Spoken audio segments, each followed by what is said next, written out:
celebration of new possibilities and bright future. The artists want to say we dream of new horizon. So this team is representing the staggered horizon of glass calama, which create mild light reflection from their rotated orientation. So you can see the color range from bright shiny yellow to orange till the dark red, to express the sunset and sunrise. At the night, the pillars turn up the light from inside to give a completely different dimension for the installation. That's it.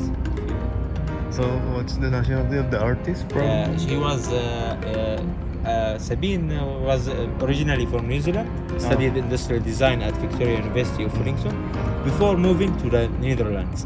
So she is a Dutch designer who runs her practice from Harbour of Rotterdam. From Design Academy at Eindhoven, 2011.